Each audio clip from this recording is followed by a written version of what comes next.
إن الحمد لله نحمده ونستعينه ونستغفره ونعوذ بالله من شرور أنفسنا سيئات أعمالنا من يهده الله فلا مضل له ومن يضلل فلا هادي له وأشهد أن لا إله إلا الله وحده لا شريك له وأشهد أن محمدا عبده ورسوله يا أيها الذين آمنوا اتقوا الله حق تقاته ولا تموتن إلا وأنتم مسلمون يا أيها الناس اتقوا ربكم الذي خلقكم من نفس واحدة وخلق منها زوجها وبث منهما رجالا كثيرا ونساء واتقوا الله الذي تساءلون به والأرحام إن الله كان عليكم رقيبا يا أيها الذين آمنوا اتقوا الله وقولوا قولا سديدا يصلح لكم أعمالكم ويغفر لكم ذنوبكم ومن يطع الله ورسوله فقد فاز فوزا عظيما أما بعد فإن خير الكلام كلام الله وخير الهدي هدي محمد صلى الله عليه وسلم وشر الأمور محدثاتها وكل محدثة بدعة وكل بدعة ضلالة وكل ضلالة في النار أما بعد. Donc nous continuons l'explication du livre Al-Wajiz fi fiqh sunnati wal kitab al-aziz. Donc durant les cours précédents on avait parlé de al-mawaqit al-zamaniyah et de al-mawaqit al-makaniyah qui sont les moments bien précis dans lesquels le pèlerinage doit être accompli, et on avait parlé des zones bien définies que le prophète sallallahu alayhi wa sallam a indiqué de façon précise, et depuis ces endroits la personne fait al-ihram selon le pays d'où elle vient. Donc je vous ai donné des schémas, deux schémas. Il y en a un où il y a l'ensemble des mawaqit, comme vous le voyez, j'ai écrit à côté la traduction en français. Donc vous voyez Dhul Hulayfa qui est au nord, vous voyez Yal Milam qui est tout au sud, vous voyez Qarn al-Manazil, Dhatu Irq, et vous voyez également Rabir et Al-Juhfa. Et il y a un autre schéma aussi que je vous ai donné, qui lui, par contre, délimite la terre sacrée de la Mecque. Qu'est-ce que Al-Haram al-Makki? Quand on parle de Al-Haram al-Makki, qu'est-ce que la terre sacrée? C'est tout ce qui est délimité dans les deux traits, tout ce qui est à l'intérieur, qui comporte la Mecque et comporte aussi d'autres endroits sacrés dans lesquels ont lieu les rites du pèlerinage. Et au fur et à mesure de l'explication du livre du Hajj, vous saurez vous situer à peu près lorsqu'on parle de par exemple Al-Ja'rana qu'on a cité la semaine dernière. Vous voyez qu'Al-Ja'rana c'est tout au nord. Vous voyez la route vers Al-Ja'rana, on avait dit que c'est un endroit qui était proche de la Mecque, il est à la limite de Al-Haram. Et on verra aussi par la suite, lorsque l'on va décrire le pèlerinage du prophète sallallahu alayhi wa sallam et les différents endroits qu'il a traversés, vous pourrez alors avoir une vision plus claire du pèlerinage du prophète sallallahu alayhi wa sallam. Donc concernant le cours de la semaine dernière, on avait parlé du jugement de celui qui dépasse al-miqat sans être en état de sacralisation. Qu'est-ce qu'on avait dit à ce sujet? Qu'est-ce qu'on avait dit sur celui qui dépasse le miqat sans être en état de sacralisation? Qu'il est athim, c'est-à-dire qu'il a commis un péché. À quelle condition? On avait donné une condition. À quelle condition il est considéré comme avoir fait un péché? Qu'il sache qu'il n'est pas passé par le miqat.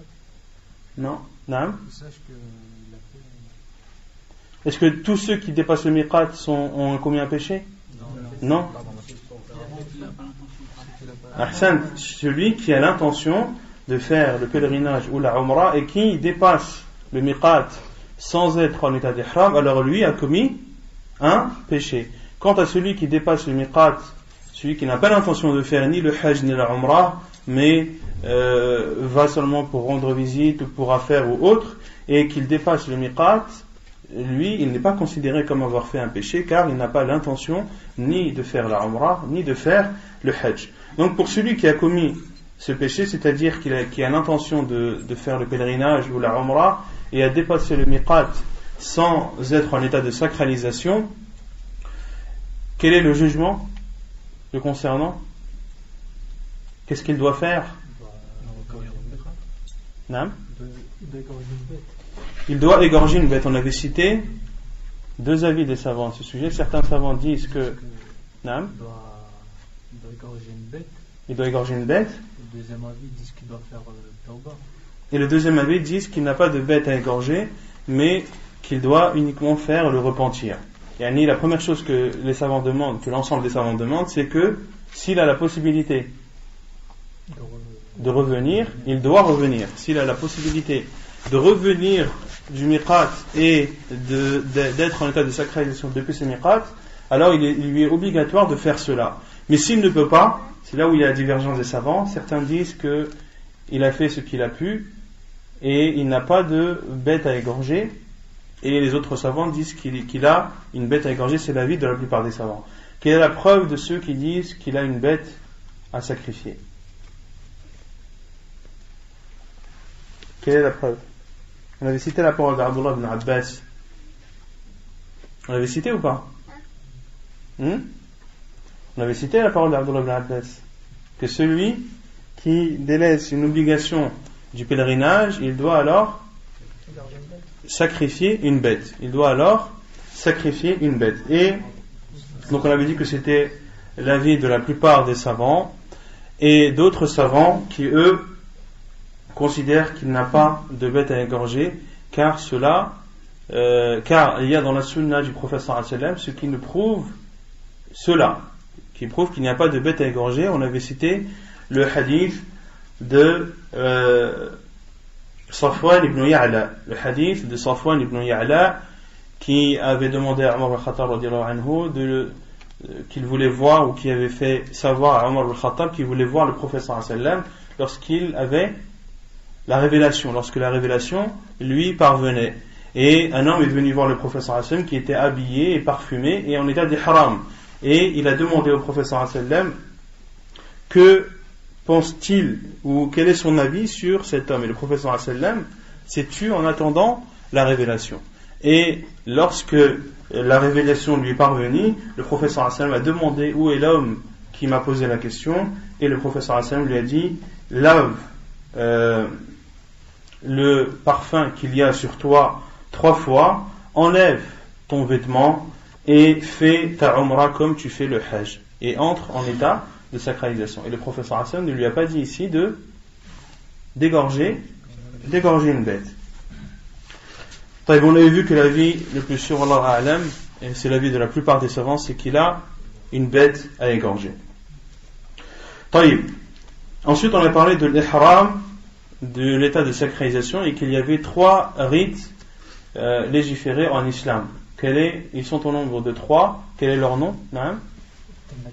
Al-tamattu', al-qiran et al-ifrat. Ahsant. Concernant al-tamattu', quelle est la définition, ou quelle est la description de tamattu'?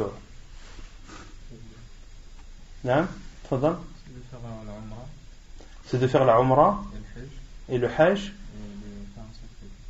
et d'avoir un sacrifice. Mais de faire la umrah comment? Parce que quand on parle de l'qarin, il faut aussi la umrah et le hajj. C'est le fait de faire la umrah. L'ihram. C'est le fait de faire sa umrah, mais quand? Non, mais quand faire la umrah? Dès qu'on arrive quand? Mais quand? On arrive à Mecca, c'est où? On arrive à Mecca. Celui qui fait l'umrah pendant le Ramadan, est-ce qu'il est considéré comme mutamatti'? Non, à partir de Shawwal, à partir des mois du Hajj, à partir du mois du Hajj qui sont Shawwal, Dhul Qa'da et Dhul Hijjah. Donc celui qui fait sa umrah, donc pour faire le tamattu', il faut entrer à la Mecque pendant le mois du pèlerinage qui commence à partir de Shawwal. Donc la personne fait sa umrah, ensuite elle sort de son état de sacralisation, et ensuite jusqu'au 8 de Dhul Hijjah, et le 8e jour de Dhul Hijjah, la personne fait la talbiya pour le hajj, fait la talbiya pour le hajj et fait ses rites du pèlerinage, comme cela a été rapporté dans la sunna du prophète sallallahu alayhi wa sallam. Il est appelé tamattu' car cette personne a profité de la période dans laquelle il n'était pas en état de sacralisation entre sa umrah et son hajj. Ensuite il y a le qiran qui signifie le fait de faire la umrah et le hajj en même temps, de faire la umrah et le hajj en même temps. Et concernant le tamattu', pour finir, on avait dit que al-mutamati' avait une bête à sacrifier. Il avait une bête à sacrifier. Donc al-qarin, celui qui fait la umrah et le hajj en même temps. C'est-à-dire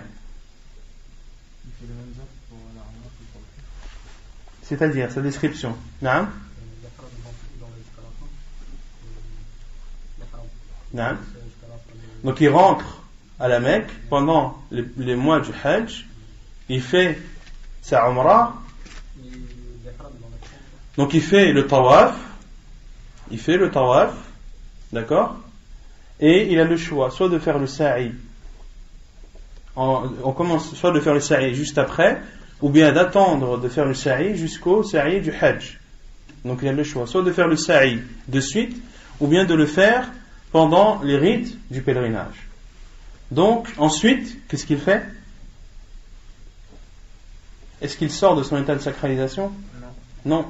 Il reste dans son état de sacralisation jusqu'au 8e jour de Dhul Hijjah, où là il se dirige vers Minan et fait ses rites du pèlerinage, d'accord? Et le 10e jour de Dhul Hijjah, c'est-à-dire le jour de l'Eid, après avoir lancé la grande stèle, c'est là où il devient libre, c'est là où il sort de son état de sacralisation, et ensuite il se dirige vers la Mecque, il fait son tawaf de l'ifada, son tawaf du hajj, et là, soit il fait son sa'i, s'il ne l'avait pas fait en arrivant, ou soit il le fait, soit il ne le fait pas. Et là, le 10e jour de Dhul Hijjah, soit il fait le sa'i, s'il ne l'avait pas fait en arrivant, ou soit il ne le fait pas s'il l'avait déjà fait en arrivant. C'est clair? Et Al-Qarin a aussi une bête à égorger. Al-Qarin a aussi une bête à égorger. Donc ça, c'est la description de Al-Qarin. Et ensuite, le dernier type de rite du pèlerinage, c'est Al-Ifrad.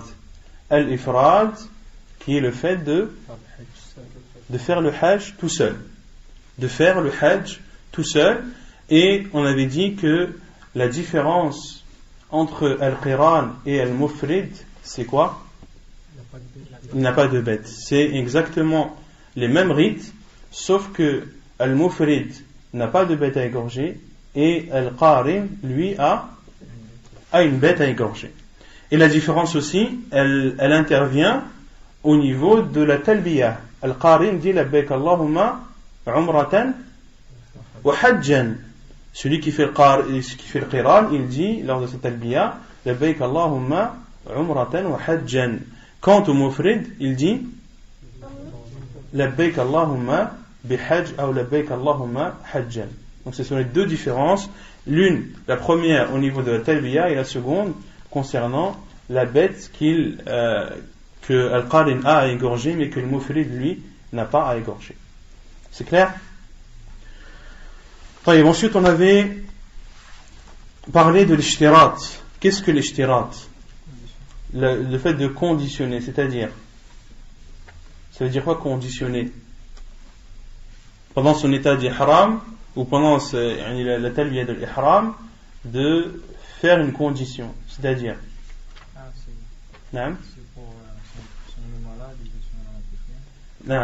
c'est de poser comme condition et de dire Allahumma mahilli haythu habastani. Allahumma mahilli haythu habastani. Oh Allah, je sortirai de mon état de sacralisation à l'endroit où tu m'auras arrêté. Et celui qui a fait al-ishtirat et qui tombe malade et ne peut continuer son pèlerinage, qu'est-ce qu'il a à faire? Rien. Il n'a rien à faire si ce n'est de rattraper son pèlerinage l'année suivante. Quant à celui qui est tombé malade ou qui a eu un empêchement ou autre qui a fait qu'il n'a pu poursuivre son pèlerinage sans avoir conditionné, sans avoir dit Allahumma mahilli haythu habastani, lui, qu'est-ce qu'il a à faire? Il a une bête à égorger pour compenser ce manque. Ensuite, on avait commencé à expliquer le hadith de Jabir ibn Abdullah radiallahu anhu, hadith rapporté par Muslim dans son Sahih. Et le hadith de Jabir, c'est un des hadiths, voire le hadith le plus long dans la description du pèlerinage du prophète sallallahu alayhi wa sallam.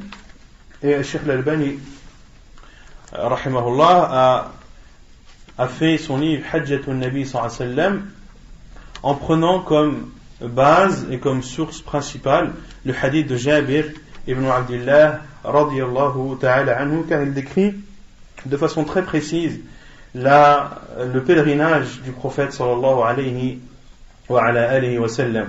Donc on avait commencé la semaine dernière à expliquer ce hadith, et on avait d'abord cité le début du hadith où des personnes sont parties voir Jabir ibn Abdullah radiyallahu anhu lorsqu'ils se sont tous présentés, et l'un d'entre eux était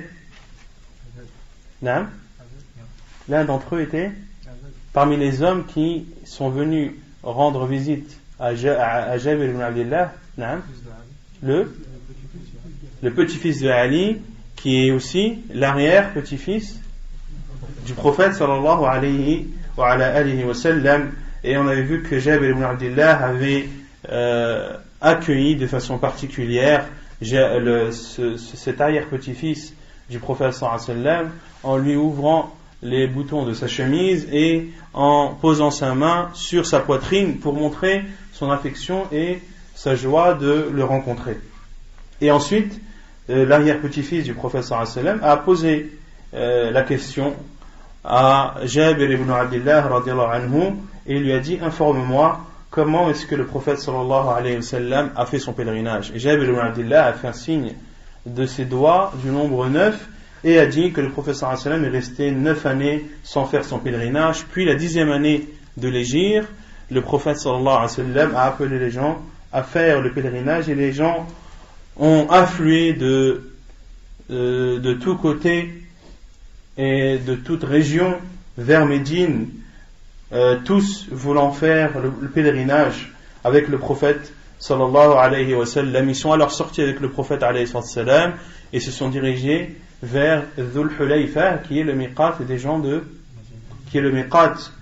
Médine. Et à Dhul Hulayfa, une des femmes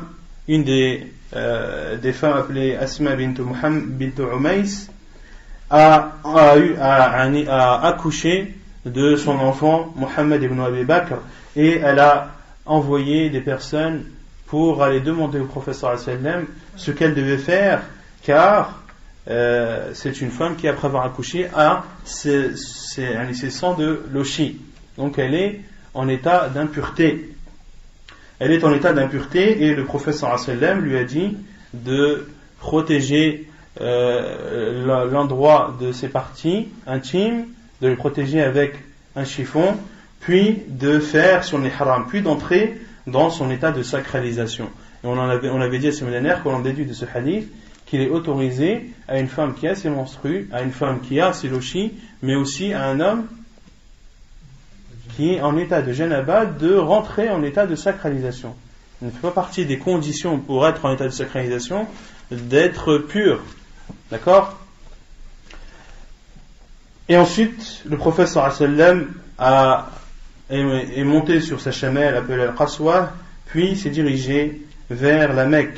Et Jabir ibn Abdullah radiyallahu anhu a raconté ou a décrit le nombre important de compagnons radiyallahu anhu qui avaient accompagné le prophète sallallahu alayhi wa sallam. Et Jabir ibn Abdullah a dit que les horizons étaient couvertes, ou que l'horizon était couverte des quatre coins, de devant, de derrière, à droite et à gauche. Et l'horizon était couverte de monde, pour montrer l'importance et la grande quantité de personnes que les savants ont estimé à 120 000 à peu près.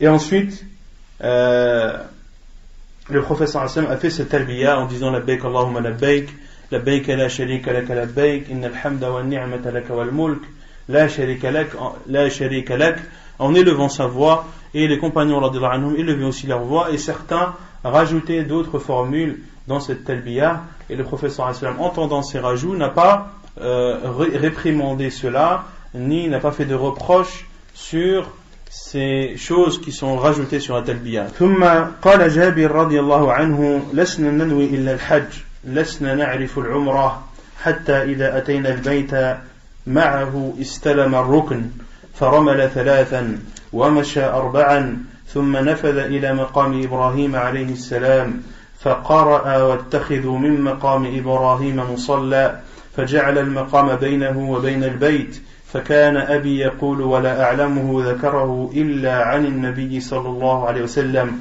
كان يقرأ في الركعتين قل هو الله أحد وقل يا أيها الكافرون ثم رجع إلى الركن فاستلمه. Puis Jabir ibn Abdillah radiallahu anhu a dit, et à l'époque nous ne connaissions que le Hajj, nous ne connaissions pas la Umrah jusqu'à ce que nous sommes arrivés à proximité de la Kaaba avec le prophète sallallahu alayhi wa sallam.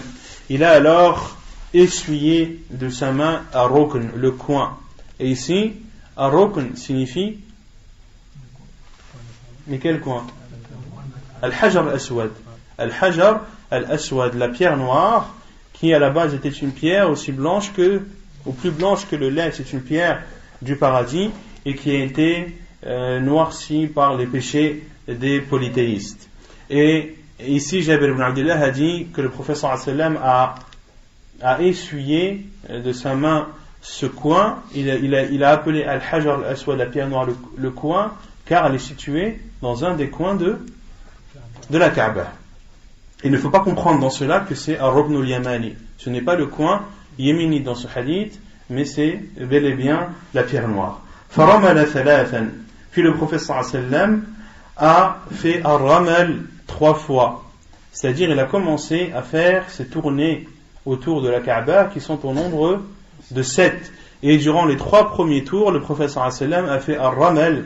Ar-Ramal qui est entre le fait de courir et de marcher. C'est le fait de trottiner et d'accélérer le pas en faisant des pas rapprochés. La définition de Ramal en arabe, c'est le fait d'accélérer le pas en rapprochant les pas. Et il a marché durant les 4 derniers tours. Donc les 3 premiers tours, le prophète sallallahu alayhi wa sallam a accéléré le pas sans courir, et les 4 derniers tours, le prophète sallallahu alayhi wa sallam a marché de façon normale. Et l'origine de Ramal, c'était lorsque le prophète sallallahu alayhi wa sallam a été empêché de faire sa Umrah et qu'il a été repoussé et plutôt que les polythéistes lui ont refusé l'accès à la Mecque, le prophète sallallahu alayhi wa sallam est retourné, et parmi les accords qu'il y avait avec les polythéistes, c'était que le prophète sallallahu alayhi wa sallam puisse faire sa Umrah l'année suivante.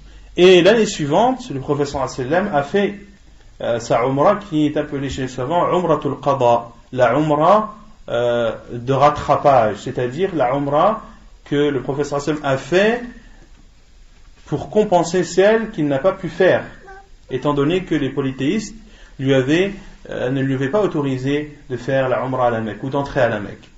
Et les polythéistes, sachant que les musulmans allaient venir faire cette Umrah, ils se sont positionnés à proximité de la Kaaba et ont dit que des personnes ou un peuple va venir de Médine et ils sont atteints de la fièvre de Médine, car à l'époque Médine était connue pour être une ville où il y avait une épidémie de fièvre.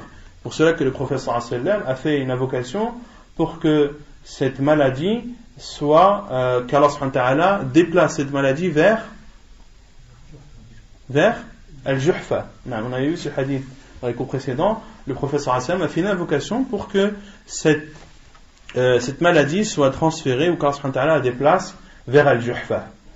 Et le prophète sallallahu alayhi wa sallam, sachant cela, a demandé à ses compagnons radiyallahu anhum d'accélérer le pas et de dévoiler leur épaule droite pour montrer aux mushrikines que les compagnons du prophète sallallahu alayhi wa sallam sont loin d'être malades et qu'ils sont en pleine forme physique et qu'ils sont forts physiquement.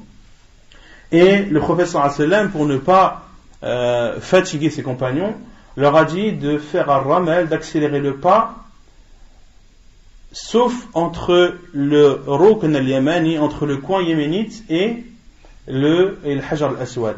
Car c'était une façade ou une face de la Kaaba d'où les mouchriquins ne pouvaient pas les voir. Lorsqu'ils étaient entre al-Rukn al-Yamani et al-Hajar al-Aswad, les compagnons de Anhum n'étaient plus vus des mouchriquins, car les mouchriquins étaient de l'autre côté. Ils étaient dans un endroit où ils ne pouvaient pas les voir.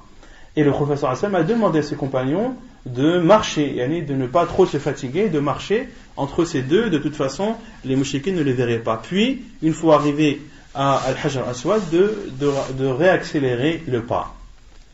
Donc ça, c'était lors de Umrat al-Qada.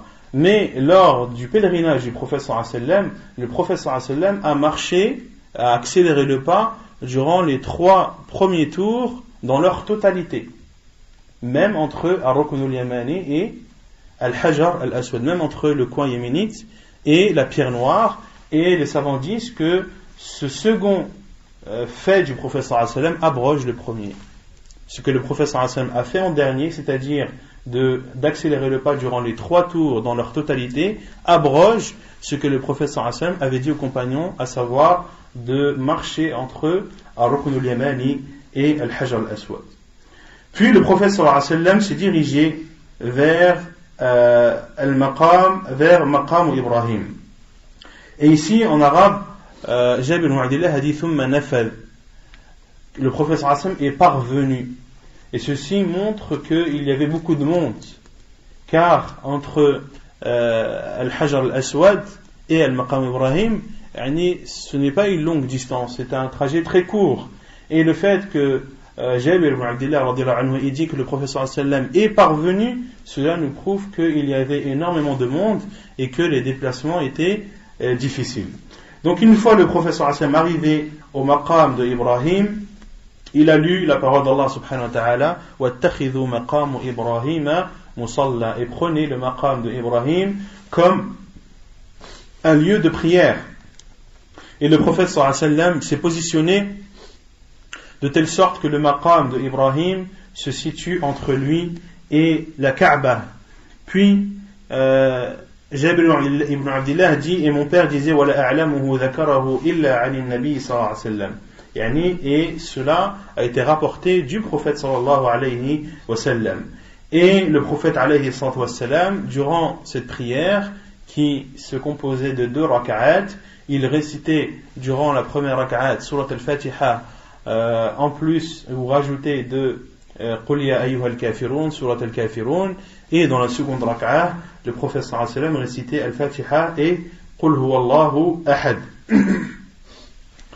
Puis, après avoir terminé ces 2 prières, ces 2 unités de prière, le prophète sallallahu alayhi wa sallam est retourné au niveau de la pierre noire pour l'essuyer avec sa main. Concernant la première fois que le prophète sallallahu alayhi wa sallam, lorsqu'il est arrivé au niveau de la Kaaba et qu'il a essuyé la pierre noire, il y a 3 façons. Soit de l'essuyer, soit de l'embrasser, ou soit de faire un signe vers celle-ci, faire un signe vers cette pierre noire. Donc ça, c'est concernant celui qui arrive et qui commence son tawaf. Et les savants disent concernant celui qui a terminé les 2 raka'at derrière le maqam de Ibrahim et qu'il désire aller vers la pierre noire, il doit l'essuyer avec sa main, car il n'a été rapporté du prophète sallallahu alayhi wa sallam durant ce cas bien précis que le fait d'essuyer et non pas d'embrasser ni de faire un signe. Donc il faut différencier, comme le dit Cheikh Ibn Uthaymin, entre celui qui commence son tawaf et celui qui veut retourner à la pierre noire après avoir fait ces 2 unités de prière derrière le maqam de Ibrahim. Non. Le maqam d'Ibrahim il est devant, dès qu'on fait la prière il est devant le Kaaba. Tu dois l'avoir entre toi, il doit être entre toi et la Kaaba. C'est-à-dire qu'il est devant toi. Il est devant toi. Il faut que le maqam d'Ibrahim soit entre toi et la Kaaba. Il faut qu'il soit au milieu entre toi et la Kaaba. Et celui qui n'a pas la possibilité de prier derrière, alors qu'il prie dans n'importe quel endroit de la mosquée, comme le disent les savants. Non. Et pour essuyer, il y a beaucoup de monde. Celui qui peut. Et ça dépend du moment où tu fais ta umrah. Il y a des moments dans l'année où il n'y a pas beaucoup de monde et tu peux te permettre de retourner pour essuyer la pierre noire de ta main. Mais dans les périodes de grande affluence comme le ramadan et le pèlerinage, c'est quasiment impossible. Non. ثم خرج إلى الصفا فلما دنا من الصفا قرأ إن الصفا والمروة من شعائر الله أبدأ بما بدأ الله به فبدأ بالصفا فرقى عليه حتى رأى البيت فاستقبل القبلة فوحد الله وكبره وقال لا إله إلا الله وحده لا شريك له له الملك وله الحمد وهو على كل شيء قدير لا إله إلا الله وحده أنجز وعده ونصر عبده وهزم الأحزاب وحده. Ensuite, après avoir terminé ces 2 unités de prière derrière le maqam d'Ibrahim, après avoir essuyé de sa main la pierre noire, le prophète sallallahu alayhi wa sallam s'est dirigé alors vers le mont As-Safa. Et lorsqu'il s'est approché de Safa, le prophète sallallahu alayhi wa sallam a récité Inna as-Safa wal marwata min sha'airillah. Et ici il y a 2 avis des savants. Certains disent que il faut réciter ce que Jabir ibn Abdillah nous a informé, c'est-à-dire de dire Inna as-Safa wal marwata min sha'airillah. Et d'autres savants ont dit non, il faut terminer le verset et dire Inna as-Safa wal marwata min sha'airillah faman hajja al-bayta aw i'tamara fala junaha alayhi an yatawafa bihima wa man tatawwa'a khayran fa inna Allaha shakirun alim. Puis le prophète sallallahu alayhi wa sallam a dit je commence par ce qu'Allah subhanahu wa ta'ala a commencé, c'est-à-dire As-Safa. Le prophète sallallahu alayhi wa sallam a dit qu'il allait commencer par ce dont Allah subhanahu wa ta'ala a commencé, c'est-à-dire dans le verset Allah subhanahu wa ta'ala a dit Inna as-Safa wal marwata min sha'airillah. As-Safa et Al-Marwa sont des endroits sacrés dans lesquels des rites sont faits, et ce sont des endroits sacrés chez Allah subhanahu wa ta'ala. Et Allah subhanahu wa ta'ala a commencé par citer As-Safa avant Al-Marwa. Donc le prophète sallallahu alayhi wa sallam a commencé par As-Safa et est monté sur ce mont, sur cette petite montagne, hatta ra'a al-bayt, jusqu'à ce qu'il a vu la Kaaba. Et à notre époque, on peut encore faire cela, car As-Safa et Al-Marwa, ces 2 monts, sont maintenant recouverts quasiment de carrelage, à part le dessus. Concernant le Marwa, il est quasiment recouvert, et As-Safa, il y a encore les roches qui sont présentes, et la personne, en montant sur le mont As-Safa, en se dirigeant vers la Kaaba, peut entrevoir la Kaaba entre les piliers de la mosquée. Et donc le prophète sallallahu alayhi wa sallam est monté sur ce mont et jusqu'à voir la Kaaba en face de lui. فاستقبل القبلة. Puis le prophète sallallahu alayhi wa sallam s'est dirigé vers la direction de la Qibla et il a فوحد الله وكبره. Il a dit la ilaha illallah, Allahu Akbar. Puis le prophète sallallahu alayhi wa sallam a dit une invocation, ou plutôt une glorification d'Allah subhanahu wa ta'ala, la ilaha illallah wahdahu la sharika lah. Il n'y a de vraies divinités qui méritent d'être adorées qu'Allah subhanahu wa ta'ala seul, sans ne rien le lui associer. Lahul mulku wa lahul hamd, à lui la royauté et à lui la louange. Wa huwa ala kulli shay'in qadir, et il est capable de toutes choses. La ilaha illallah wahdah, il n'y a de vraies divinités qui ne méritent d'être adorées seul qu'Allah subhanahu wa ta'ala anjaza wa'dah, il a tenu sa promesse. Allah subhanahu wa ta'ala a tenu sa promesse. Quelle est cette promesse dont fait référence le prophète sallallahu alayhi wa sallam dans cette parole? Non. Le fait quand Ibrahim a appelé les gens à... Non. C'est un verset du Coran. Allah subhanahu wa ta'ala a fait une promesse dans le Coran à son prophète sallallahu alayhi wa sallam et à ses compagnons. Non. أحسنت لا تدخلون المسجد الحرام آمنين محلقين رؤوسكم ومقصرين. Allah subhanahu wa ta'ala dit à son prophète sallallahu alayhi wa sallam لا تدخلون المسجد الحرام, vous rentrerez dans la mosquée sacrée de la Mecque, فتدخلون المسجد الحرام آمنين, en toute paix et sécurité, محلقين رؤوسكم ومقصرين, et certains d'entre vous auront les cheveux rasés et d'autres les auront uniquement raccourcis. Donc c'était une promesse d'Allah subhanahu wa ta'ala que son envoyé sallallahu alayhi wa sallam et ses compagnons auront l'occasion d'entrer dans la mosquée sacrée de la Mecque en toute sécurité et de faire les rites du pèlerinage. أنجز وعده ونصر عبده, et il a donné la victoire à son serviteur qui est le prophète sallallahu alayhi wa sallam. Lorsque le prophète sallallahu alayhi wa sallam est entré à la Mecque victorieux contre les polythéistes.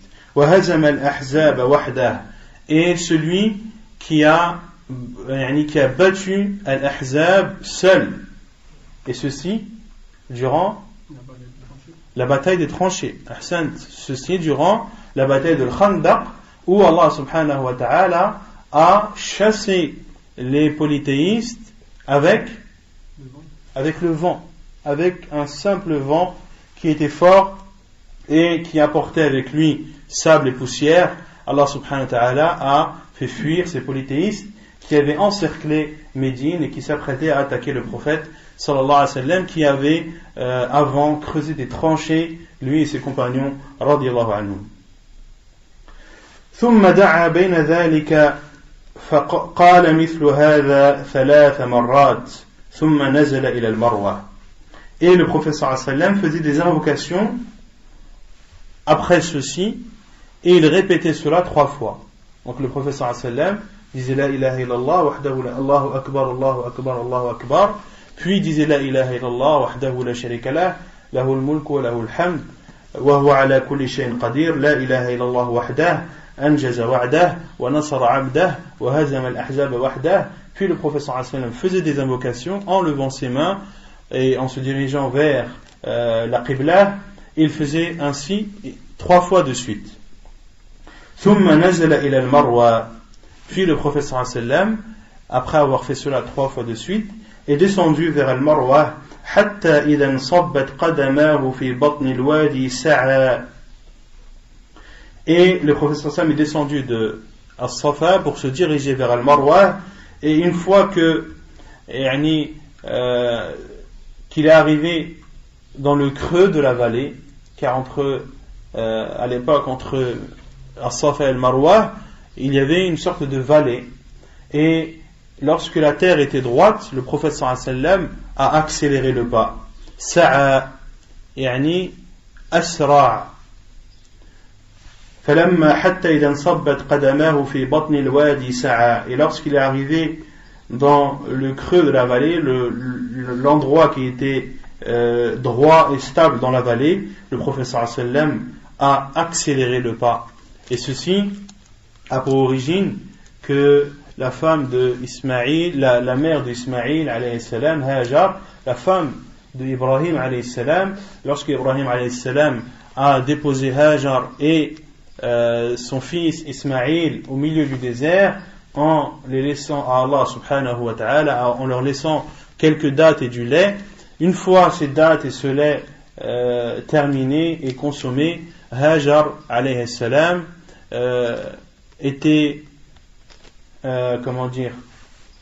avait du mal à supporter la chaleur, de même que son enfant qui commençait à crier de faim et à se plaindre de la chaleur. Hajar alayhi salam est alors parti à la recherche et voir s'il n'y avait pas une caravane qui passait à proximité afin d'avoir des provisions. Et elle montait sur As-Safa et regardait s'il n'y avait pas de caravane qui passait à proximité. Ne voyant rien, elle redescendait de Safa et accélérait et courait jusqu'à arriver à Al-Marwa, car entre les deux, elle ne voyait pas ce qu'il se passait. Elle cherchait des caravanes ou des passants qui pouvaient l'aider. Et étant entre ces deux montagnes, sa vue était coupée. Elle ne voyait plus ce qu'il y avait derrière. D'où le fait qu'elle accélérait alayhi salam pour arriver sur Al-Marwa, pour ne pas qu'une caravane passe sans qu'elle ne la voie. jusqu'à ce que Jibril alayhi salam est descendu et d'une de ses ailes a frappé le sol, et de ce sol a jailli le puits de Zamzam, ou la rivière de Zamzam, qui jusqu'à nos jours produit son eau et donne son eau. Et Hajar alayhi salam, lorsqu'elle a vu l'eau jaillir, s'est précipitée vers cette eau et l'a empêchée de jaillir. Et le prophète sallallahu alayhi wa sallam a dit dans un hadith authentique, si Hajar alayhi salam avait laissé cette eau, eh bien ce serait une rivière qui coulerait jusqu'au jour du jugement. Ce serait une rivière qui coulerait jusqu'au jour du jugement. Mais Allah Azza wa Jalla, par sa sagesse, a voulu que Hajar alayhi salam empêche cette eau de jaillir et de devenir une rivière, car si c'était une rivière à notre époque, vous voyez bien les contraintes que cela aurait, étant donné que la Mecque est une zone très montagneuse, et à notre époque il y a des millions de personnes qui font leur pèlerinage, et le fait d'avoir une rivière en plein milieu de cette sorte serait une contrainte plus qu'autre chose. Donc Ma'u Zamzam est une eau bénie. Le prophète sallallahu alayhi wa sallam a dit Ma'u Zamzam li mashhuri balah, l'eau de Zamzam, eh bien la personne aura ce qu'elle avait l'intention d'avoir lorsqu'elle a bu cette eau. C'est une eau bénie, et parmi les signes de la fin du monde, c'est le fait que Zamzam ne donne plus d'eau. Et la preuve, c'est un des miracles d'Allah subhanahu wa ta'ala sur cette terre, car depuis l'époque de Hajar alayhi salam jusqu'à nos jours, Zamzam, le puits de Zamzam a toujours donné son eau et n'a jamais connu de rupture, et les gens le consomment tous les jours, consomment cette eau tous les jours. Tous ceux qui viennent faire leur pèlerinage et leur umrah repartent avec des dizaines de litres de cette eau, et alhamdoulilah, jusqu'à notre époque, jamais le puits de Zamzam n'a connu de rupture, sachant que la Mecque est une ville où il y a souvent du soleil et une forte chaleur, et où il y a très rarement de la pluie. Donc le prophète sallallahu alayhi wa sallam, lorsqu'il est arrivé dans le creux de la vallée, a accéléré jusqu'à ce que il est arrivé ou commençait à monter sur Al-Marwa. Hatta idha sa'idata masha hatta ata Al-Marwa. Et lorsque le prophète sallallahu alayhi wa sallam commençait à monter, là il ne courait plus, mais marchait jusqu'à monter sur le second mont appelé Al-Marwa. ففعل على المروة كما فعل على الصفا. Et le prophète sallallahu alayhi wa sallam a fait sur Al-Marwa comme il a fait sur As-Safa, c'est-à-dire qu'il s'est dirigé vers la Qibla, qu'il a dit Allahu Akbar 3 fois, puis a dit La ilaha illallah wahdahu la sharika la, lahul mulku wa lahul hamd wa huwa ala kulli shay'in qadir, La ilaha illallah wahdah anjaza wa'dah wa nasara 'abdah wa hazama al-ahzaba wahdah, puis invoquait et faisait cela 3 fois de suite. حتى إذا كان آخر طوافه على المروة فقال لو أني استقبلت من أمري ما استدبرت لم أسق الهدي وجعلتها عمرة فمن كان منكم ليس معه هدي فليحل وليجعلها عمرة فقام سراقة بن مالك بن جعشم فقال يا رسول الله ألعامنا هذا أم لأبد فشبك رسول الله صلى الله عليه وسلم أصابعه واحدة في الأخرى وقال دخلت العمرة في الحج مرتين لا بل لأبد أبد. Et lorsque le prophète sallallahu alayhi wa sallam a terminé son dernier passage sur Al-Marwa, donc As-Sa'i, c'est le fait de faire 7 allers-retours entre As-Safa et Al-Marwa, sachant que lorsque la personne commence de Safa, se dirige vers Al-Marwa, cela est compté comme 1. Puis lorsqu'il va de Al-Marwa à Safa, cela est compté 2. Il ne faut pas compter un aller-retour comme 1. C'est 4 allers et 3 retours. 4 allers et 3 retours là. Donc il part de Safa vers Al-Marwa, ça fait 1 aller. De Al-Marwa jusqu'à Safa, ça fait 1 retour. D'accord? Ensuite, de Safa, il retourne vers Al-Marwa, donc là on est à 2 allées. Ensuite, de Al-Marwa, il retourne à Safa, donc là on a 2 retours. Puis, il revient à Al-Marwa, donc là on en est au troisième aller, puis il retourne à As-Safa, on en est au troisième retour, puis le prophète sallam est parti de Safa vers Al-Marwa qui est le quatrième aller, et de là se termine As-Sa'i.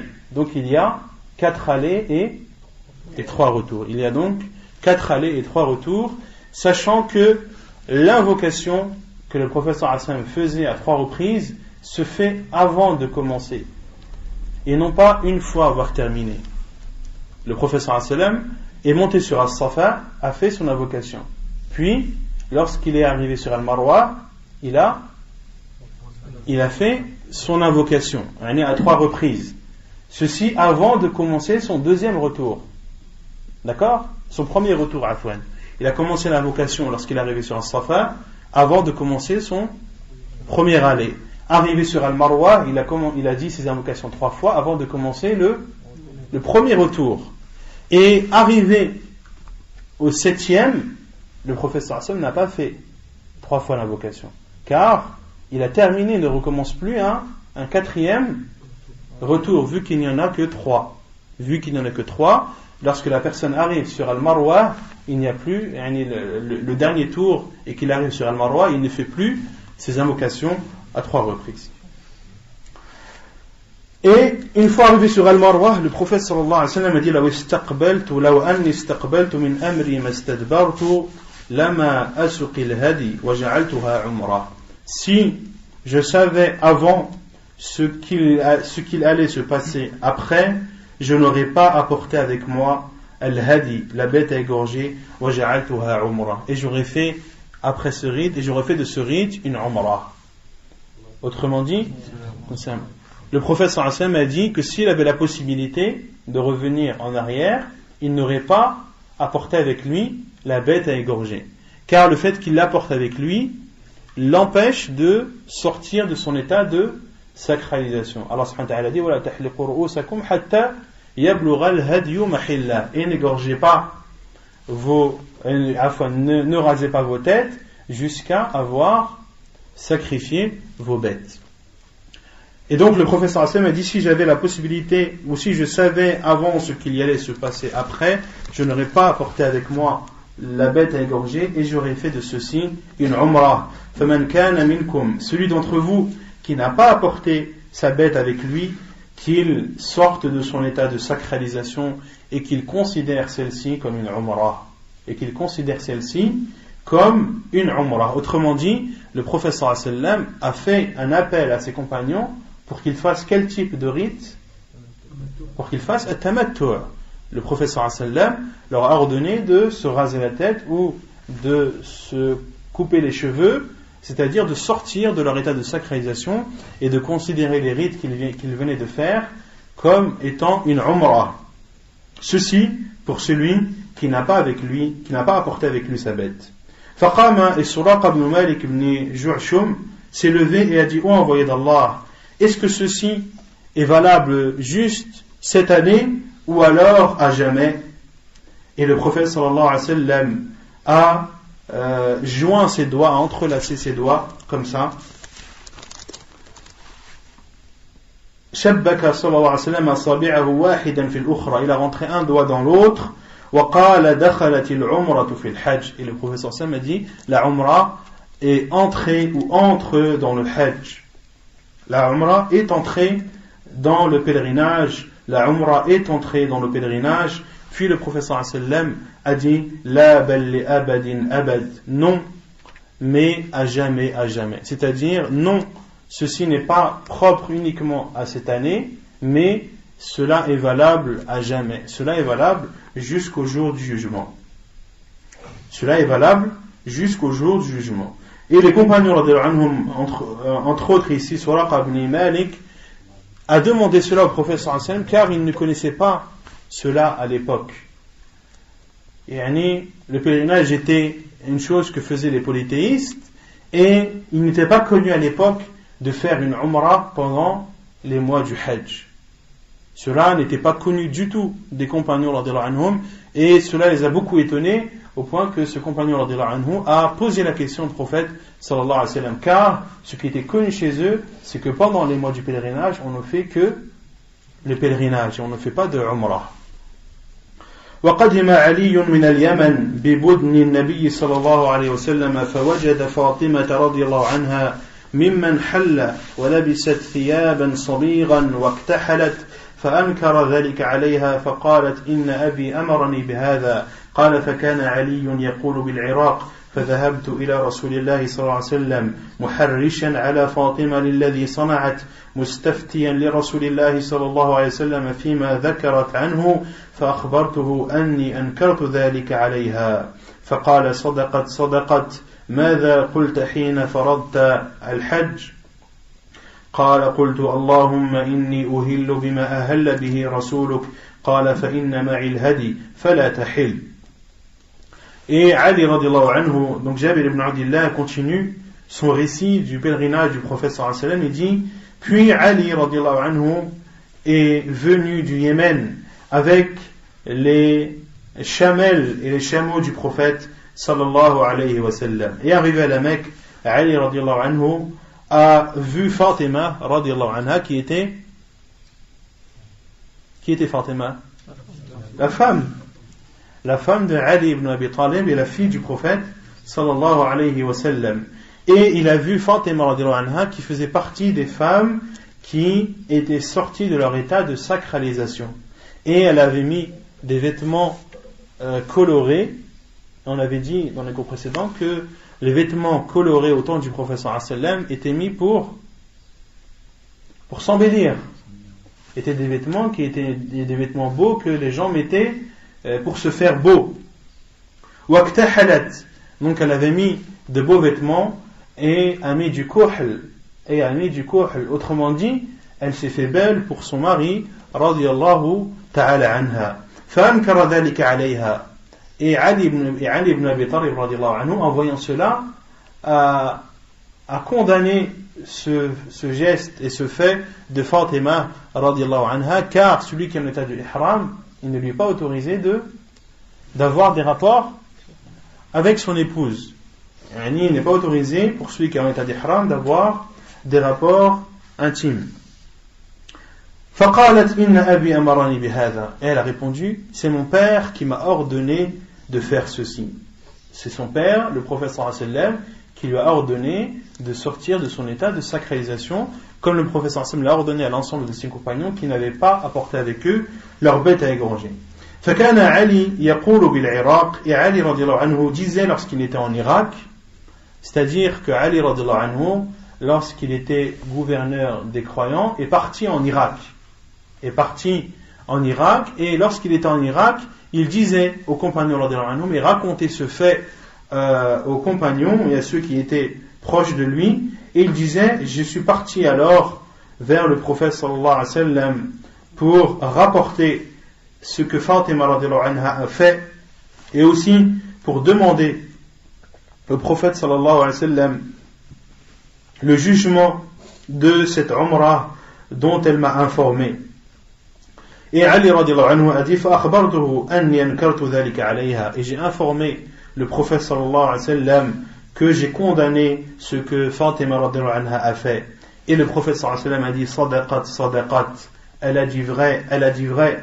ماذا قلت حين فرضت الحج.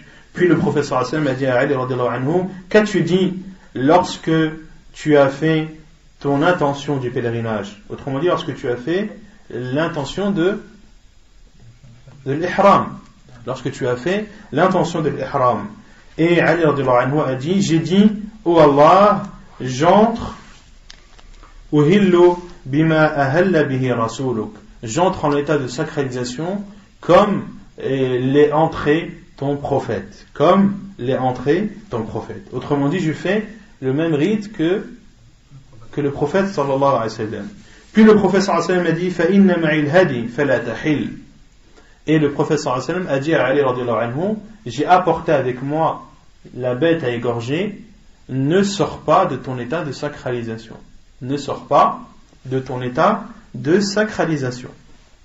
Et Ali radiallahu anhu était venu avec les chamelles du prophète sallallahu alayhi wa ala alihi wa sallam.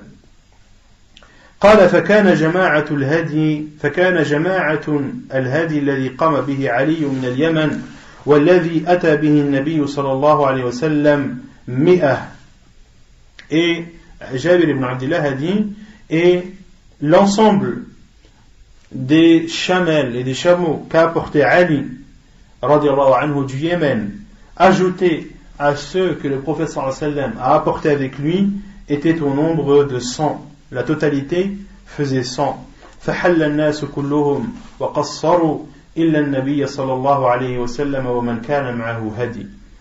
Donc, après cet appel du prophète sallallahu alayhi wa sallam, tous les gens sont sortis de leur état de sacralisation et ont raccourci leurs cheveux, ont coupé leurs cheveux, sauf le prophète sallallahu alayhi wa sallam et ceux qui avaient apporté leurs bêtes à égorger avec eux.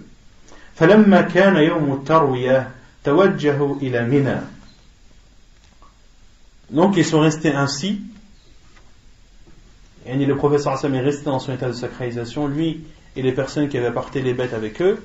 Quant à ceux qui n'avaient pas apporté les bêtes, ils sont tous sortis de leur état de sacralisation. Autrement dit, ils ont fait leur umrah et ils attendent, en sortant de leur état de sacralisation, le premier jour du Hajj. فلما كان يوم التروية توجهوا إلى منى. Et lorsque le jour du Tarwiyah est arrivé, ils se sont alors dirigés vers Mina. C'est-à-dire les gens. Non. Je vais expliquer, Inch'Allah. Et le jour de Tarwiyah, c'est le 8e jour de Dhul Hijjah. C'est le 8e jour de Dhul Hijjah et c'est le premier jour des jours du pèlerinage. Et les jours du pèlerinage ont chacun un nom. Yawm al-Tarwiyah, c'est le 8e jour de Dhul Hijjah, le premier jour du Hajj. Le second jour du Hajj, qui est le 9e jour de Dhul Hijjah, est Yawm Arafah. Puis, le jour qui suit, qui est le 3e jour du pèlerinage, qui est le 10e jour de Dhul Hijjah, qui est appelé Yawm al-Nahr, le jour du sacrifice. Yawm al-Nahr. Puis, il y a le 11e jour du pèlerinage, qui est le 4e jour du jour du pèlerinage, qui est appelé Yawm al-Qarr. Il est appelé Yawm al-Qarr, qui est, si on traduit, le jour, le jour de la résidence. Le jour de la résidence, car les gens, ce jour-là, résident à Minan, et restent à Minan. Puis il y a le 12e jour de Dhul Hijjah, qui est le 5e jour du Hajj, qui est appelé Yawm al-Farq al-Awwal. يوم الفرق الأول لأن الناس ينفرون في ذلك اليوم. Et يوم الفرق الأول, c'est-à-dire le jour du départ, le premier jour du départ. Le premier jour du départ, c'est-à-dire le jour dans lequel il est autorisé à ceux qui le veulent, de partir et de terminer, et ainsi se termine leur pèlerinage, c'est-à-dire de partir de Minan et de ne pas rester à Minan. Il y a le 13e jour qui est Yawm al-Far al-Thani, qui est le 2e jour du départ, c'est-à-dire le jour où les gens partent de Minan. Comme Allah subhanahu wa ta'ala dit, فَمَنْ تَعَجَّلَ فِي يَوْمَيْنِ فَلَا إِثْمَ عَلَيْهِ وَمَنْ تَأَخَّرَ فَلَا إِثْمَ عَلَيْهِ لِمَنِ اتَّقَى. Allah subhanahu wa ta'ala dit, celui qui se restreint à 2 jours, il n'y a pas de mal, c'est-à-dire celui qui part le 12e jour. Celui qui part le 12e jour, il n'y a pas de mal.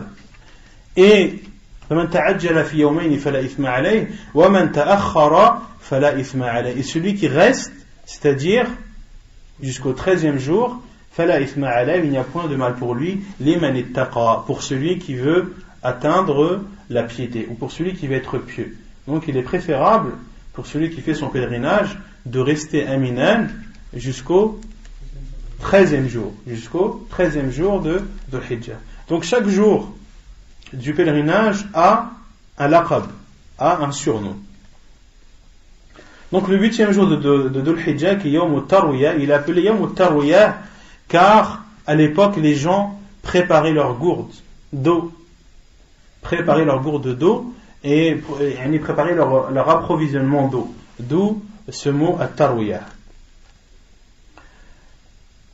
Ils se sont alors dirigés vers Minan tous, فَأَهَلُّوا بِالْحَجِّ, et ils ont fait leur intention du Hajj, ils ont fait l'intention de l'Ihram en disant Labbaik Allahumma bihajjin, Labbaik Allahumma bihajj.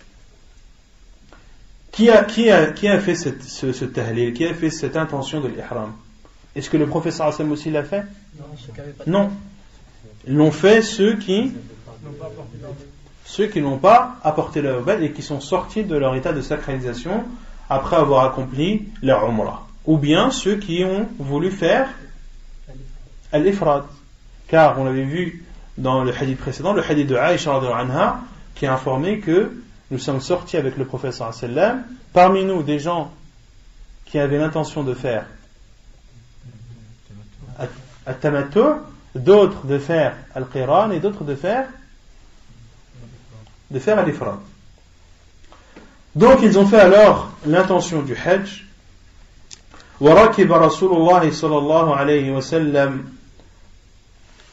فصلى بهم الظهر والعصر والمغرب والعشاء والفجر.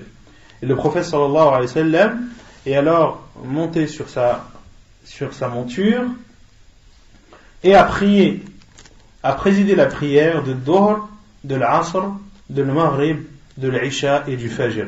Autrement dit, à Minan. À Minan, le prophète sallallahu alayhi wa sallam a prié avec ses compagnons la prière du Dhuhr à son heure, la prière du Asr à son heure, la prière du Maghrib, de l'Isha et du Fajr à leur heure. Et le prophète sallallahu alayhi wa sallam a ici prié en raccourcissant les prières mais en ne les rassemblant pas. Ces prières, le prophète sallallahu alayhi wa sallam les a priées raccourcies. Il a prié Dhuhr, al-Asr et al-Isha, 2 rak'at, sans rassembler Dhuhr et al-Asr ni al-Maghrib et al-Isha. ثم مكث قليلا حتى طلعت الشمس. Puis, après avoir prié le Fajr, le prophète sallallahu alayhi wa sallam est resté jusqu'à ce que le soleil se soit levé. Autrement dit, on est dans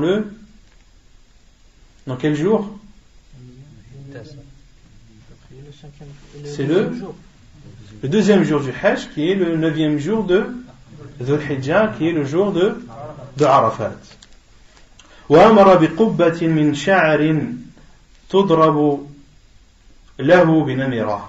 Et le prophète sallallahu alayhi wa sallam a alors ordonné qu'on lui monte une tente à Namira. A demandé qu'on lui monte une tente à Namira. Et Namira, vous le voyez dans le schéma que je vous ai donné, le croquis, c'est un endroit qui est entre Arafat et Muzdalifa, ne faisant partie d'aucun des deux. Non.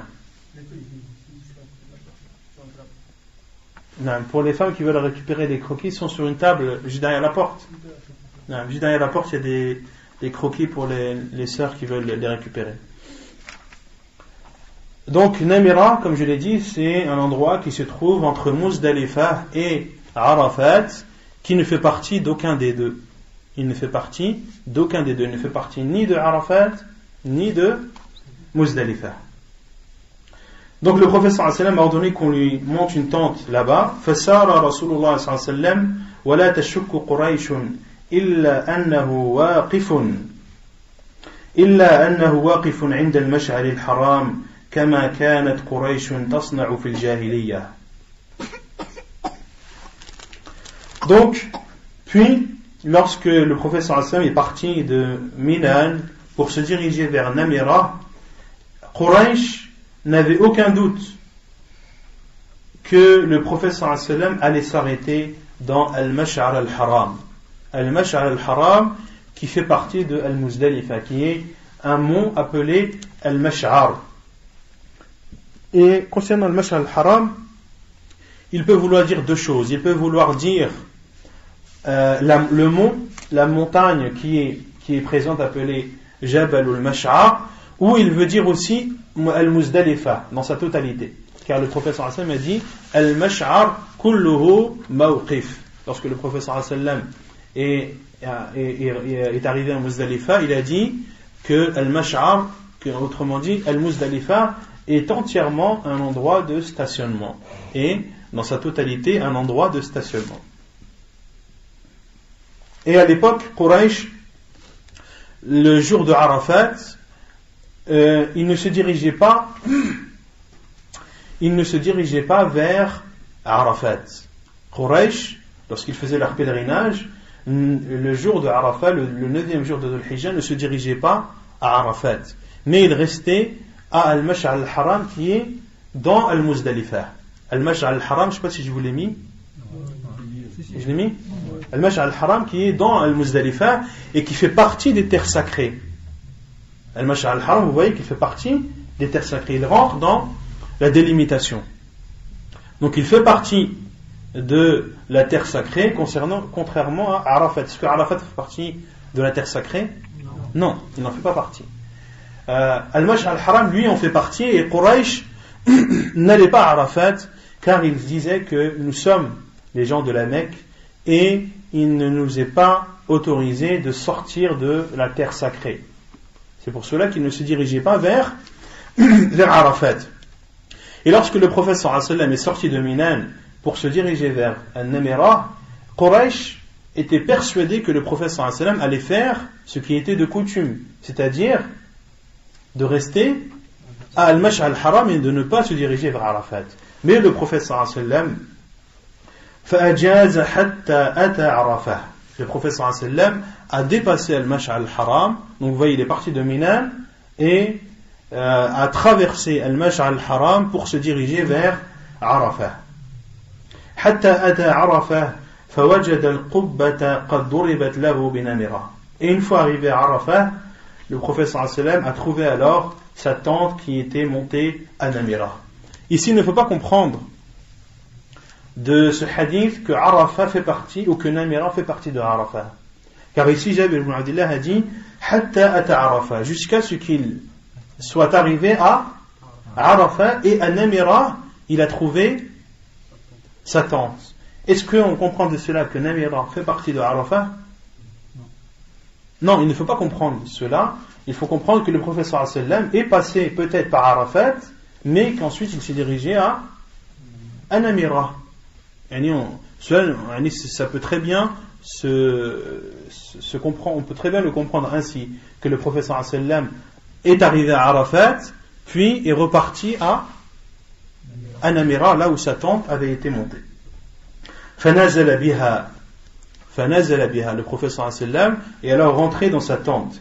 حتى إذا زاغت الشمس أمر بالقصوى فرحلت. Jusqu'à ce que le soleil ait dépassé son zénith, le prophète sallallahu alayhi wa sallam a ordonné alors qu'on prépare al-qaswa, qu'on prépare sa chamelle. فأتى بطن الوادي فخطب الناس. Et le prophète sallallahu alayhi wa sallam est arrivé à Batn al-Wadi. Le prophète sallallahu alayhi wa sallam est arrivé à Batn al-Wadi qui n'est autre que Wadi Arana. Wadi Urana. Vous le voyez, Wadi Urana? Il se trouve où? Il se trouve entre Namira et Arafat. C'est Al-Wadi en arabe, il veut dire, il peut vouloir dire plusieurs choses. Al-Wadi peut vouloir dire une vallée, peut vouloir dire le lit d'une rivière, ou peut vouloir dire une rivière ou un fleuve. D'accord? Donc, même quand il n'y a pas d'eau, on appelle cela un wadi. Même quand il n'y a pas d'eau, on appelle cela un wadi. Donc, le prophète sallallahu alayhi wa sallam, lorsqu'il est arrivé à Wadi Urana, qui lui aussi ne fait pas partie de Arafat. Wadi Urana, lui aussi, ne fait pas partie de Arafat. Et le prophète sallallahu alayhi wa sallam a alors exhorté les gens et a dit Inna dima'akum wa amwalakum alaykum haram. Votre sang et vos biens vous sont mutuellement interdits. Autrement dit, ils sont sacrés. Le sang et les biens du musulman sont sacrés. Kahurmati yawmikum hadha, comme le caractère sacré de votre jour-ci, c'est-à-dire Yawm Arafah. Fi shahrikum hadha, dans ce mois-ci, qui est le mois de Dhul Hijjah, le mois de Dhul Hijjah, qui fait partie des mois sacrés d'Allah subhanahu wa ta'ala. Les mois sacrés sont Rajab, Dhul Qi'dah, Dhul Hijjah et Muharram.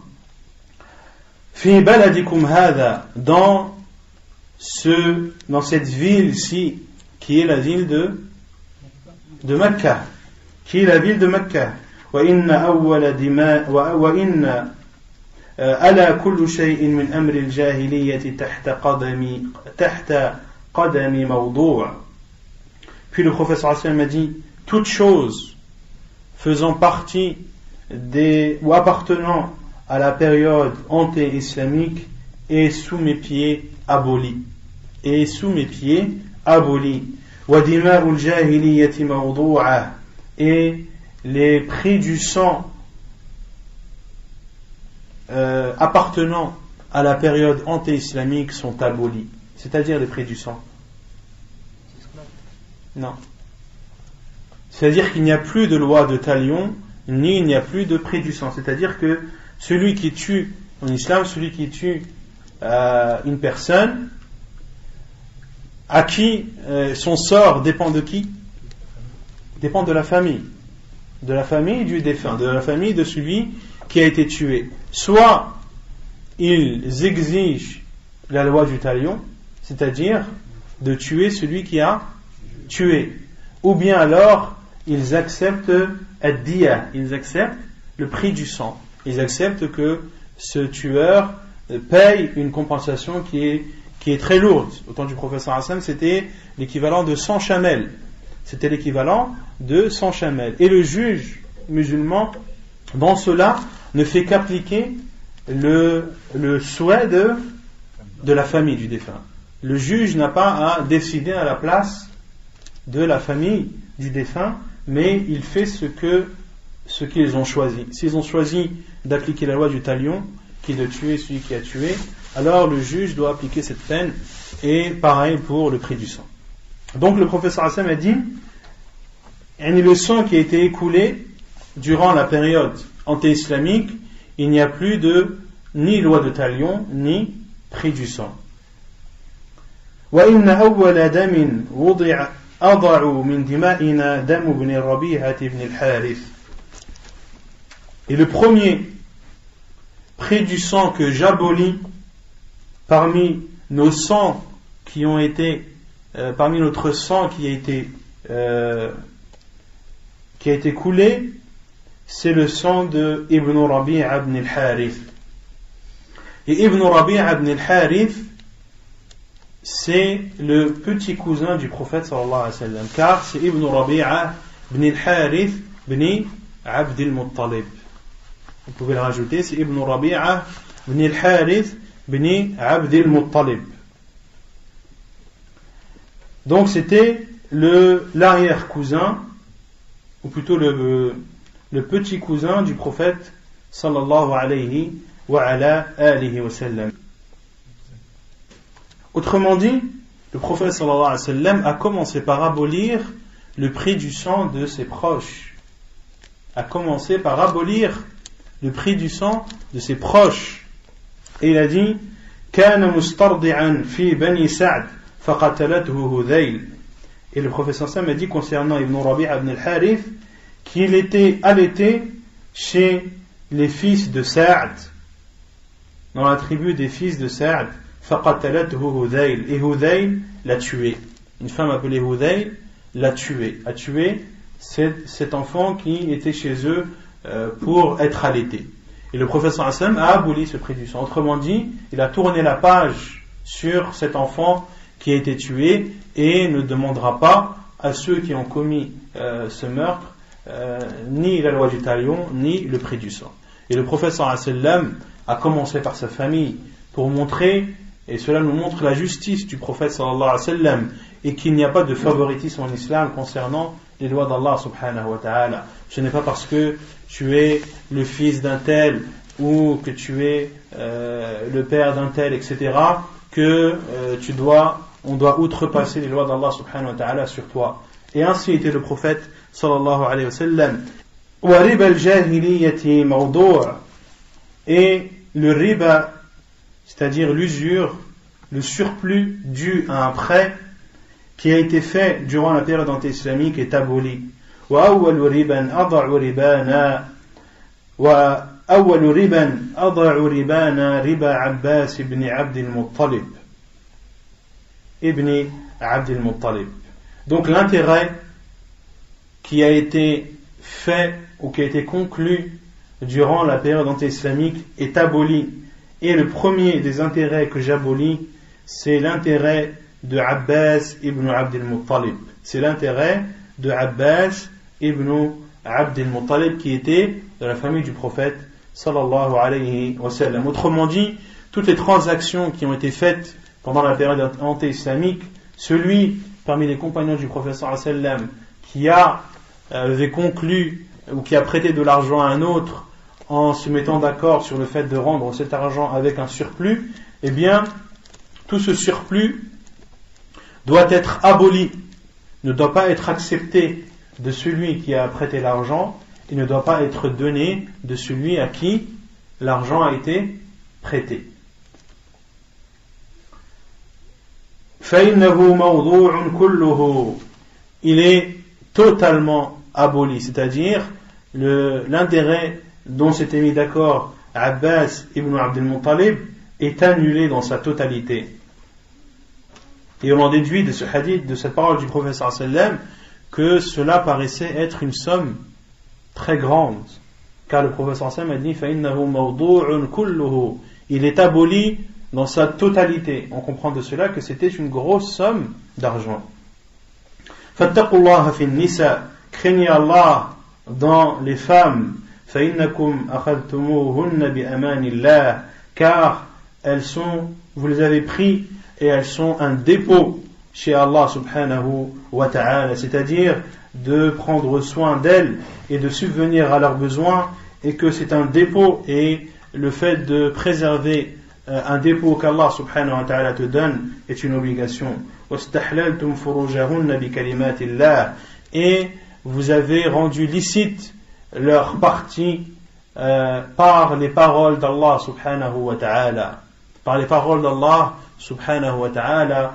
Parmi ces paroles, Allah subhanahu wa ta'ala dit وَالَّذِينَ هُمْ لِفُرُوجِهِمْ حَافِظُونَ إِلَّا عَلَى أَزْوَاجِهِمْ أَوْ مَا مَلَكَتْ أَيْمَانُهُمْ. Allah subhanahu wa ta'ala dit, et ceux qui préservent leur partie génitale sauf envers leurs femmes, إِلَّا عَلَى أَزْوَاجِهِمْ, إِلَّا عَلَى أَزْوَاجِهِمْ. Donc dans ce verset, Allah subhanahu wa ta'ala autorise aux hommes d'avoir des rapports avec leurs femmes. Donc ces femmes qui sont un dépôt et dont on doit prendre soin, et également ce sont des femmes à qui nous avons rendu licite leur partie, et ceci par les paroles d'Allah subhanahu wa ta'ala. Mais on peut aussi comprendre bi kalimatillah comme étant al-aqd al-shar'i, comme étant l'acte de mariage. وَلَكُمْ عَلَيْهِنَّ أَنْ لَا يُؤْطِئْنَ فُرُوشَكُمْ أَحَدًا تَكْرَهُونَ, et vos droits sur elles sont qu'elles ne doivent pas laisser pénétrer vos maisons des personnes que vous détestez. فَإِنْ فَعَلْنَا ذَلِكَ فَاضْرِبُوهُنَّ ضَرْبًا غَيْرَ مُبَرِّحٍ وَلَهُنَّ عَلَيْكُمْ رِزْقُهُنَّ وَكِسْوَتُهُنَّ, et leur droit sur vous est que vous devez subvenir à leurs besoins, les nourrir dans le bien. وَقَدْ تَرَكْتُ فِيكُمْ مَا لَنْ تَضِلُّوا بَعْدَهُ إِنْ اعْتَصَمْتُمْ بِهِ, et je vous ai laissé une chose, si vous vous y cramponnez, vous ne serez jamais égarés, le livre d'Allah, kitab Allah. وَأَنْتُمْ تُسْأَلُونَ عَنِّي فَمَا أَنْتُمْ قَائِلُونَ. Puis le prophète sallallahu alayhi wa sallam a dit à ses compagnons, radiyallahu anhum, vous serez questionnés sur moi, c'est-à-dire le jour du jugement. Vous serez questionnés sur moi, c'est-à-dire le jour du jugement. Fama antum qa'ilun. Que direz-vous? Que direz-vous lorsque vous serez questionnés à mon sujet par Allah subhanahu wa ta'ala? Et ici les savants disent que nous serons questionnés sur le prophète sallallahu alayhi wa sallam, à savoir s'il a transmis le message comme il le devait. Ceci non pas pour tester le prophète sallallahu alayhi wa sallam ou pour valider ou non le fait qu'il ait transmis de façon correcte et parfaite le message d'Allah subhanahu wa ta'ala, non. Nous serons questionnés sur le prophète sallallahu alayhi wa sallam pour que cela soit une preuve contre nous. Pour que cela soit une preuve contre nous, et c'est en aucun cas un test qui est dirigé vers le prophète sallallahu alayhi wa sallam, car Allah azza wa jal sait très bien que son prophète sallallahu alayhi wa sallam a transmis sa religion, a transmis son message de la façon la plus parfaite. Et il y a une chose similaire dans le Coran, lorsqu'Allah subhanahu wa ta'ala dit وَإِذَا الْمَوْءُودَةُ سُئِلَتْ بِأَيِّ ذَنْبٍ قُتِلَتْ. Et lorsque la fille enterrée vivante sera questionnée, pour quelle raison a-t-elle été tuée? Pour quelle raison a-t-elle été tuée? Le fait de questionner cette personne ou cette fille enterrée morte, ce qui se faisait avant l'arrivée de l'islam, est-ce que cela remet en cause ou est une critique envers cette fille? Non. C'est une preuve qui sera faite contre ceux qui l'ont enterrée vivante. Walakum famadha antum qailun. Que direz-vous alors? Qalu nashhadu annaka qad ballaghta wa addayta wa nasahta. Ils ont dit, nous attestons que tu as transmis le message, wa addayta, que tu as fait ton devoir, wa nasahta, et que tu as conseillé ta communauté. فقال بإصبعه السبابة يرفعها إلى السماء وينكتها إلى الناس اللهم اشهد ثلاث مرات. Puis le prophète sallallahu alayhi wa sallam a dit, en faisant un signe de son index vers le ciel et en le dirigeant ensuite vers les gens. Donc le prophète sallallahu alayhi wa sallam faisait comme ça et disait Allahumma shahad, oh Allah, témoigne, oh Allah, témoigne. Le prophète sallallahu alayhi wa sallam a dit cela 3 fois. Oh Allah, témoigne, oh Allah, témoigne, oh Allah, témoigne. Thumma adhan. Ensuite, le prophète sallallahu alayhi wa sallam, après avoir fait cela, a ordonné que l'on fasse l'adhan, qu'on appelle à la prière. Thumma aqam. Puis il a fait l'iqamah. فصلى الظهر ثم أقام فصلى العصر ولم يصلي بينهما شيئا. Et ensuite, le prophète sallallahu alayhi wa sallam a alors ordonné qu'on fasse l'adhan, puis a fait l'iqamah, a prié la prière de dhuhr, puis après avoir terminé la prière de dhuhr, a fait une seconde iqamah et a prié al-asr ولم يصلي بينهما شيئا, sans prier entre les deux quelques prières que ce soit. Autrement dit ici, le prophète sallallahu alayhi wa sallam a prié Dhuhr et Al-Asr en les rassemblant et en les raccourcissant. Le prophète sallallahu alayhi wa sallam les a raccourcis, mais les a aussi rassemblés. Ceci, lorsqu'il se trouvait à Arafat.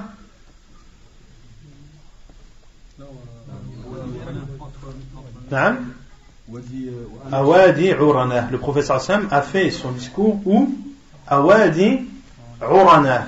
Il ne l'a pas fait à Arafat. ثم ركب رسول الله صلى الله عليه وسلم حتى أتى الموقف.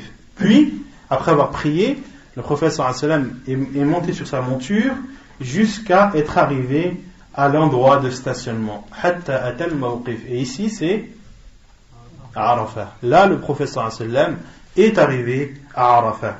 فجعل بطن ناقته القصوى إلى الصخرات. Et le prophète sallallahu alayhi wa sallam a stationné sa chamelle au niveau des rochers, as-sakharat. Et ces rochers, ce sont les rochers qui sont présents au pied de la montagne appelée Jabal al-Rahma, ou appelée aussi Jabal Arafat. Je ne sais pas s'il est présent dans le schéma. Il est au milieu d'Arafat. Il n'y est pas? Vous pouvez le rajouter si vous voulez. C'est au milieu de Arafat, il y a le mont appelé Jabal al-Rahma. Et c'est au niveau des rochers qui sont au pied de cette montagne que le prophète sallallahu alayhi wa sallam s'est arrêté. وَجَعَلَ حَبْلَ الْمُشَاةِ بَيْنَ يَدَيْهِ. Et le prophète sallallahu alayhi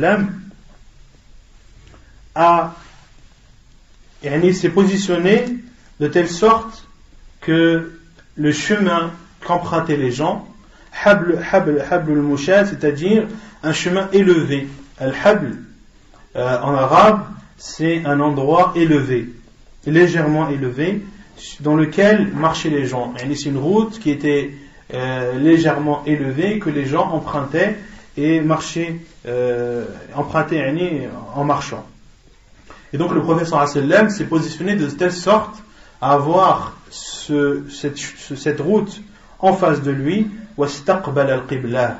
Et le prophète sallallahu alayhi wa sallam s'est dirigé vers la qibla. فلم يزل واقفا حتى غربت الشمس وذهبت الصفرة قليلا حتى غاب القرص. Et le prophète sallallahu alayhi wa sallam est resté debout de cette façon, en étant dirigé vers la qibla et en faisant des invocations. Et ceci jusqu'à ce que la couleur jaunâtre du soleil disparaisse et que le disque solaire disparaisse à l'horizon. Et que le disque solaire disparaisse à l'horizon. Autrement dit, jusqu'à ce que le soleil se soit couché. Et le prophète sallallahu alayhi wa sallam ne cessait d'invoquer. Et ainsi doit faire le musulman lorsqu'il est dans le jour de Arafah. Car le prophète sallallahu alayhi wa sallam a dit Khayru du'a du'a'u yawmi Arafah. La meilleure des invocations, c'est l'invocation du jour de Arafah. وخير ما قلت أنا والنبيون من بعدي لا إله إلا الله وحده لا شريك له له الملك وله الحمد وهو على كل شيء قدير. Et ce que j'ai dit de meilleur, moi et les prophètes qui m'ont précédé, c'est de dire La ilaha illallah, il y a de vraies divinités qui méritent d'être adorées qu'Allah, wahdahu la sharika lah, seul, sans ne rien lui associer, lahul mulk wa lahul hamd, à lui la royauté et à lui la louange, wa huwa ala kulli shay'in qadir, et il est capable de toutes choses. Donc, on est toujours dans quel jour? Dans le jour de Arafat. Donc pour résumer, le prophète sallallahu alayhi wa sallam, le 8e jour, a prié Al-Dohr, Al-Asr, Al-Maghrib, Al-Isha et Al-Fajr à Minan, en les priant chacune des prières à son heure, sans les rassembler, en les raccourcissant, mais sans les rassembler. Puis le prophète sallallahu alayhi wa sallam a ordonné qu'on lui prépare une tente, un amira, qui ne fait pas partie de Arafat, et le prophète sallallahu alayhi wa sallam a dépassé Al-Mash'ar al-Haram et s'est dirigé vers Wadi Urana. S'est dirigé vers Wadi Urana, et à cet endroit, le prophète sallallahu alayhi wa sallam a exhorté ses compagnons. Puis, il a prié Al-Dhuhr et Al-Asr à Wadi Urana, et ensuite s'est dirigé vers Arafat, et a posé sa chamelle au pied de Jabal al-Rahma, dans les rochers qui sont au pied, qui sont présents jusqu'à nos jours. Et là, le prophète sallallahu alayhi wa sallam, debout, en levant ses mains, a invoqué Allah subhanahu wa ta'ala jusqu'à ce que le soleil se couche. وَأَرْدَفَ أُسَامَةَ خَلْفَهُ. Et le prophète sallallahu alayhi wa sallam a alors monté sur Al-Qaswa, sur sa chamelle, et a mis derrière lui Usama, qui est Usama ibn Zayd, qui est Usama ibn Zayd, radiyallahu ta'ala anhu. Usama ibn Zayd, radiyallahu anhu, qui était un esclave.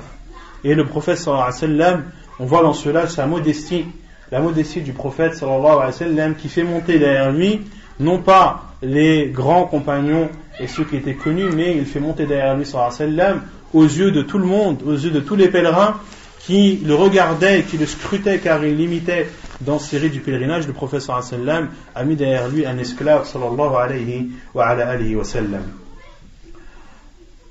ودفع رسول الله صلى الله عليه وسلم وقد شنق للقصوى الزمام.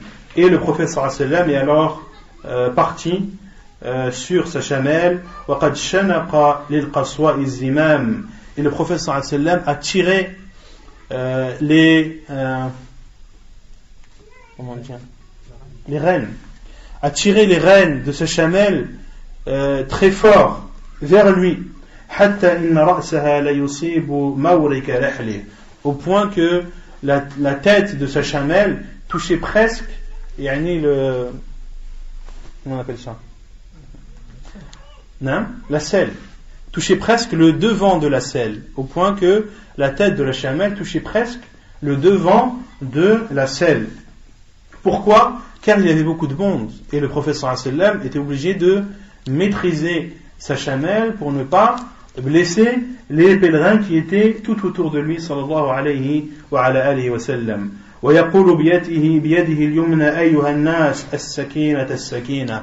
Et le prophète sallallahu alayhi wa sallam faisait un geste de sa main droite aux gens en leur disant doucement, doucement, ne vous précipitez pas. كلما أتى حبلا من الحبال أرخى لها قليلا حتى تصعد. Et à chaque fois que le prophète sallallahu alayhi wa sallam arrivait dans un endroit élevé, dans une montée, il relâchait les rênes pour que sa chamelle puisse monter de façon, et elle puisse monter facilement ces endroits élevés. Donc lorsque le prophète sallallahu alayhi wa sallam arrivait dans des petites montagnes ou des montées, il relâchait les rênes pour que sa chamelle puisse avancer aisément. Hatta ata al-Muzdalifa, jusqu'à ce que le prophète sallallahu alayhi wa sallam arrive à al-Muzdalifa. Et al-Muzdalifa, qui est aussi appelé al-Jam', et qui est aussi appelé, comme je l'ai dit tout à l'heure, al-Mash'ar al-Haram, qui est aussi appelé al-Mash'ar al-Haram, qui est entre Minan et Arafat, qui est entre Minan et Arafat. Et elle est appelée Muzdalifa car c'est un endroit proche de la Mecque, où il y a une autre signification, car c'est l'endroit que les gens visent juste après Arafat. De même que Minan est appelé Mina, car c'est un endroit où le sang des sacrifices est écoulé, dans lequel le sang des bêtes sacrifiées est écoulé. D'où le terme Mina. Donc, le prophète sallallahu alayhi wa sallam, une fois arrivé à Al-Muzdalifa, a prié Al-Maghrib et Al-Isha avec un seul adhan et 2 iqamah. حتى أتى المزدلفة فصلى بها المغرب والعشاء بأذان واحد وإقامتين. Donc ici le prophète sallallahu alayhi wa sallam a rassemblé Al-Maghrib et Al-Isha à l'heure de l'Isha. Car le prophète sallallahu alayhi wa sallam n'est sorti de Arafat qu'après que le soleil se soit couché. Donc il a fait ici Jam'u Ta'khir, il a ici rassemblé Al-Maghrib et Al-Isha à l'heure de l'Isha avec un seul adhan et 2 iqamah. وَلَمْ يُسَبِّحْ بَيْنَهُمَا شَيْئًا. Et le prophète sallallahu alayhi wa sallam n'a fait entre les deux, c'est-à-dire entre le Maghrib et l'Isha, aucune prière surérogatoire. At-tasbih veut dire la prière, veut dire la glorification, mais veut aussi dire la prière surérogatoire. Et cela, est-ce que cela nie le fait que le prophète sallallahu alayhi wa sallam ait prié al-witr? Car ici ensuite Jabir ibn Abdullah a dit ثم اضطجع رسول الله صلى الله عليه وسلم حتى طلع الفجر. Donc ici Jabir ibn Abdullah a dit il n'a prié entre les deux, entre le Maghrib et l'Isha, aucune prière surérogatoire, puis le prophète sallallahu alayhi wa sallam s'est allongé et s'est endormi jusqu'à l'apparition de l'aube. On peut comprendre du hadith de Jabir ibn Abdullah que le prophète sallallahu alayhi wa sallam n'a pas prié al-witr, mais le fait que Jabir ibn Abdullah ne cite pas cela, est-ce que cela veut dire que le prophète sallallahu alayhi wa sallam ne l'a pas fait? Non, car ce qui est connu du prophète sallallahu alayhi wa sallam, c'est que ses compagnons ont rapporté, c'est qu'il n'a jamais délaissé la prière du witr, ni en étant résident, ni en étant voyageur. Donc le prophète sallallahu alayhi wa sallam, juste après avoir prié et après avoir fait le witr, s'est endormi jusqu'à l'apparition de l'aube.